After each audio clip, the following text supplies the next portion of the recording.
तो आप सभी के बीच में आ चुका है जीएनएम फर्स्ट ईयर का यह फंडामेंटल ऑफ नर्सिंग का चौथा नंबर का वीडियो है। इस सप्ताह में सारे सब्जेक्ट का चौथा नंबर का ही वीडियो हो रहा है। तो फंडामेंटल ऑफ नर्सिंग तीसरा सब्जेक्ट होता है जिसको आज हम लोग देखने वाले हैं। फंडामेंटल ऑफ नर्सिंग में आपको बहुत सारे टॉपिक है, फर्स्ट एड है, ठीक है, उसके बाद फाउंडेशन नर्सिंग 2 पार्ट में है। तो जैसा कि मैं आपको बता दूं, आज का क्वेश्चन है नर्सिंग एक कला और विज्ञान है, कैसे समझाएं। यानी नर्सिंग को एक कला भी माना जाता है और एक विज्ञान भी माना जाता है, कैसे इस चीज़ को प्रूव करना है, समझाना है। ठीक है, चलिए nursing A science and an art, इसको जो है समझाना है। थोड़ा सा मैं परिचय दे दूं कि ये कैसे नर्सिंग एक आर्ट के रूप में भी है और एक कला के एक विज्ञान के रूप में भी है और एक कला के रूप में भी है। समझा देते हैं संक्षिप्त में। नर्सिंग एक ऐसा प्रोफेशन पेशा है जो रोगी के देखभाल, सहानुभूति और चिकित्सीय ज्ञान का संतुलन है। इसे कला और विज्ञान दोनों कहा जाता है क्योंकि इसमें मानवीय सेवा के साथ साथ वैज्ञानिक ज्ञान और तकनीक कौशल की आवश्यकता होती है। देखिए, नर्सिंग सब लोग जानते हैं कि नर्सिंग एक ऐसा प्रोफेशन है जहाँ पे रोगी की देखभाल, सिंपैथी और चिकित्सीय ज्ञान, इन सब का एक संतुलित बैलेंस होता है।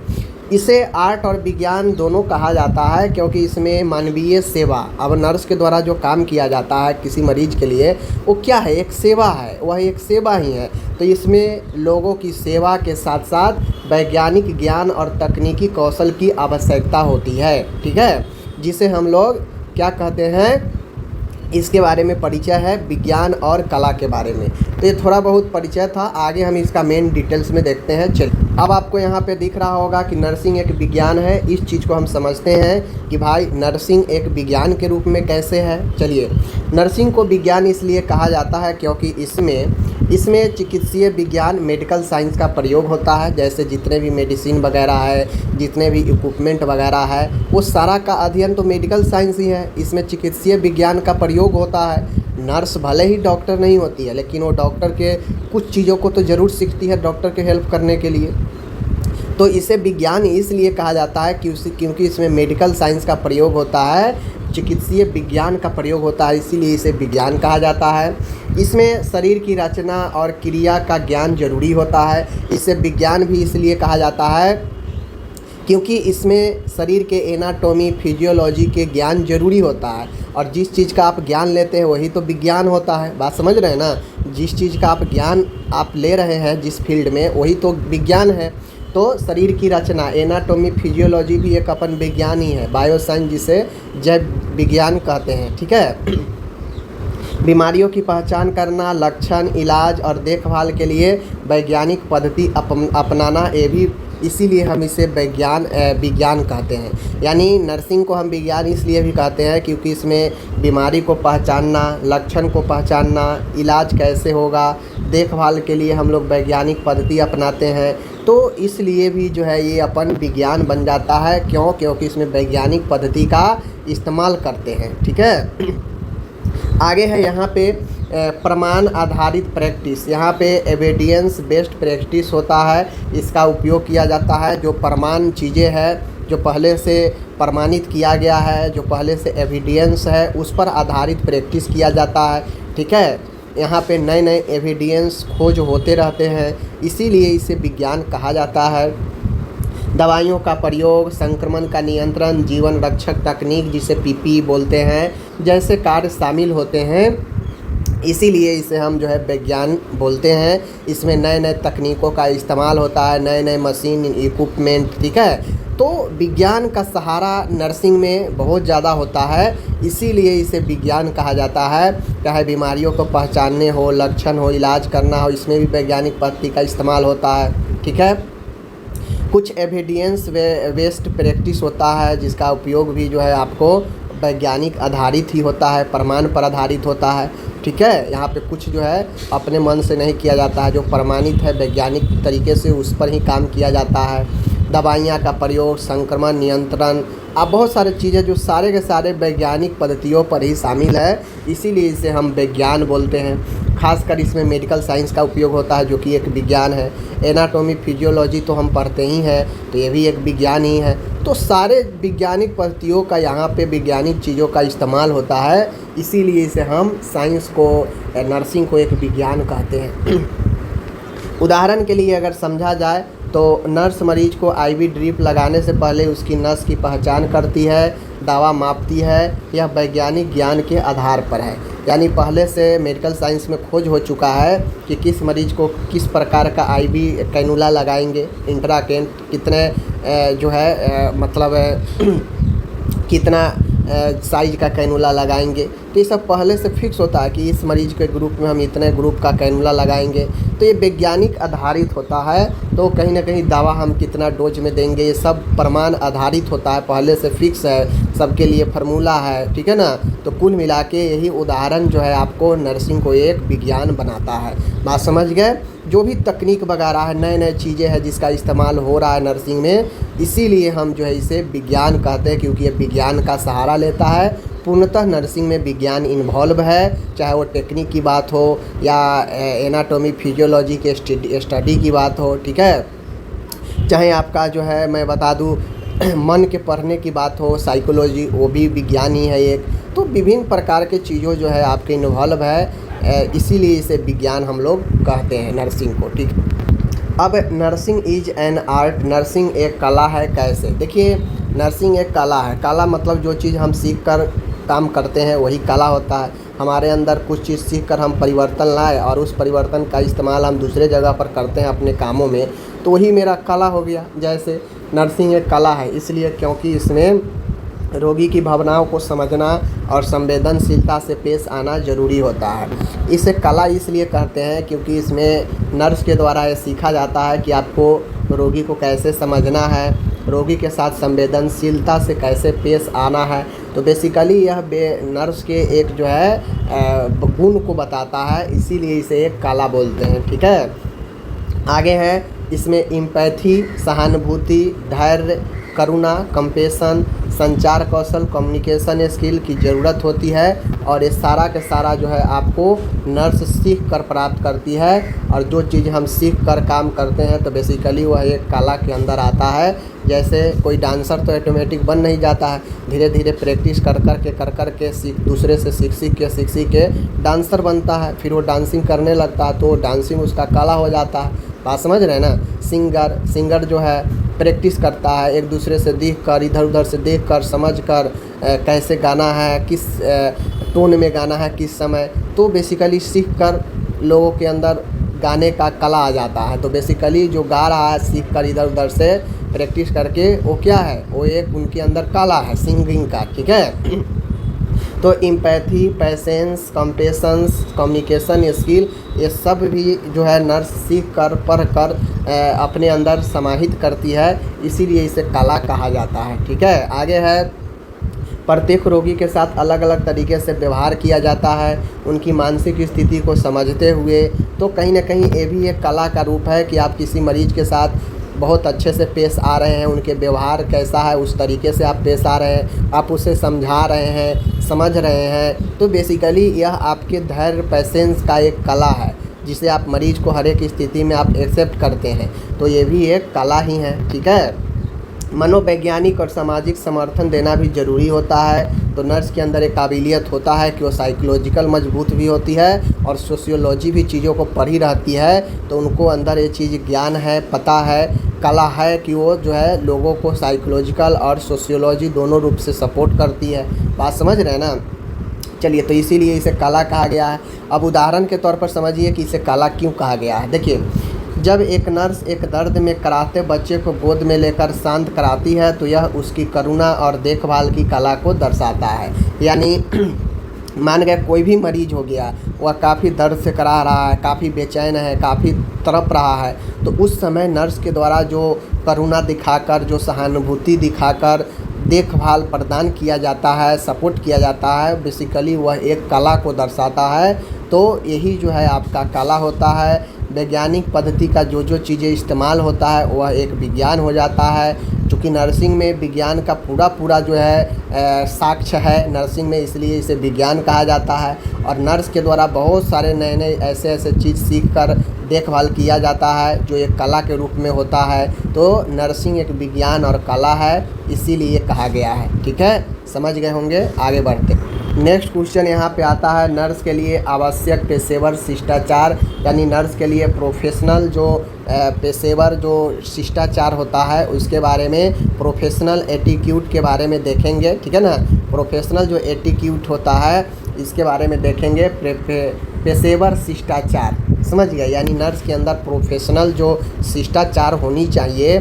शिष्टाचार क्या सिखाता है? शिष्टाचार आपको जो है गुणवान बनाता है। ठीक है, शिष्टाचार जो है के अंदर आप किसी को अपने प्रोफेशनल में रहते हुए आप किसी को इज्जत देते हैं, उससे समझते हैं, हुल नहीं करते हैं, पहले उसके बातों को सुनते हैं, धैर्य से जवाब देते हैं। ठीक है ना, तो शिष्टाचार हर एक व्यक्ति के अंदर होना चाहिए। तो एक नर्स के अंदर भी कौन कौन से ऐसे शिष्टाचार है जो एक नर्स को बेहतरीन प्रोफेशनलिज्म बना सकता है, तो उस चीज़ को हम लोग आज देखेंगे।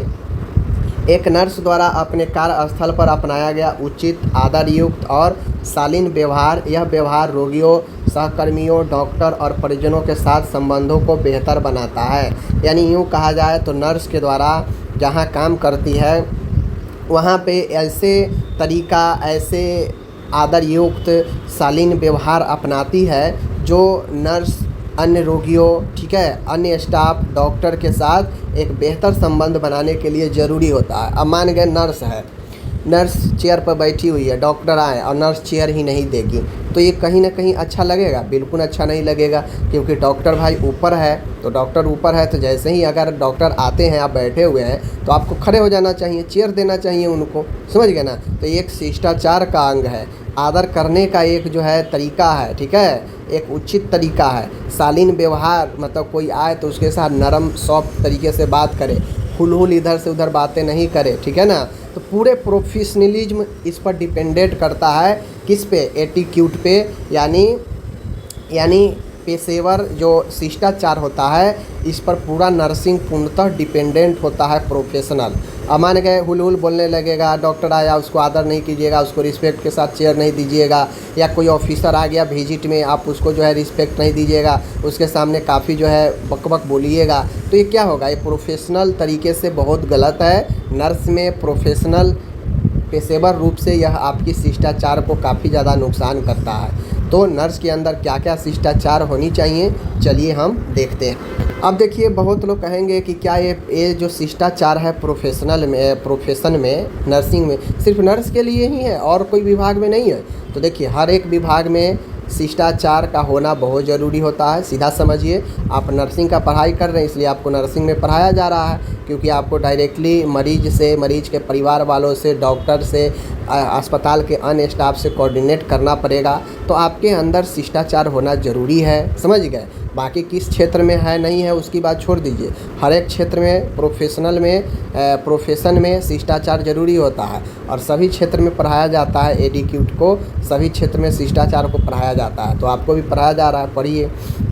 सबसे पहले नर्स के लिए आवश्यक जो पेशेवर शिष्टाचार होता है उसमें पहला होता है पोलाइटनेस, विनम्रता, यानी किसी भी मरीज के साथ पोलाइट रहिए, विनम्र रहिए। समझ गए? सभी रोगी हो या स्टाफ हो, शिष्ट और सम्मानजनक भाषा में बात करें, कठोर शब्दों से बचे। अगर आप अपने अंदर विनम्रता को दिखाते हैं, पोलाइटनेस को अगर आप दिखाना चाहते हैं, तो सामने जो व्यक्ति है उसको कठोर वाणी से बचे बोलने से, उसके साथ सम्मानजनक अच्छे भाषा का प्रयोग करें, आदर करें, विनम्र रहे। ठीक है, तो पहला होता है नर्स के लिए विनम्रता काफ़ी ज़रूरी होता है।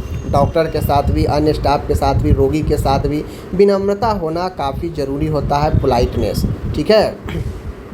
दूसरा पॉइंट है सुनने की कला, एक्टिव लिसनिंग। नर्स को अगर एक अच्छे प्रोफेशनलिज्म बनना है, अपने व्यवसाय में एक बेहतर व्यक्ति, इंसान बनना है, तो सुनने की कला होनी चाहिए। आप दूसरे की बातों को नहीं सुनेंगे, आप ही सुनाते रहेंगे, तो कहीं ना कहीं लड़ाई झगड़ा हो जाएगा, आपको लोग अच्छे नहीं बोलेंगे, समझ गए। और ऐसा आदत रहेगा तो मान गए एक मरीज़ आपको गलत बोले, फिर दूसरा आएगा वही करेगा, तीसरा आएगा वही करेगा, चौथा आएगा वही करेगा, और धीरे धीरे जो प्रशासन होगा हॉस्पिटल का उसको भी लग जाएगा कि कहीं ना कहीं गलती आप में ही है। बार बार हर एक मरीज़ तो गलत नहीं हो सकता है, तो कहीं ना कहीं सुनने की कला होनी चाहिए। हम देखते हैं अक्सर अस्पताल में बहुत सारे सिस्टर लोग बात जो है लड़ाई कर लेती है, ठीक ढंग से बात नहीं कर पाती है। जो हकीकत है मैं बताता हूँ, शायद उनको इन सब चीज़ों को ज्ञान की अभाव होता है, नहीं करना चाहिए। अस्पताल में कोई भी परेशानी के साथ ही जाता है, और परेशानी में थोड़ा बहुत कोई चीज़ बोल भी देता है, वो मैं मानता हूँ, तो उसको बर्दाश्त करना चाहिए। क्योंकि नर्सिंग का एक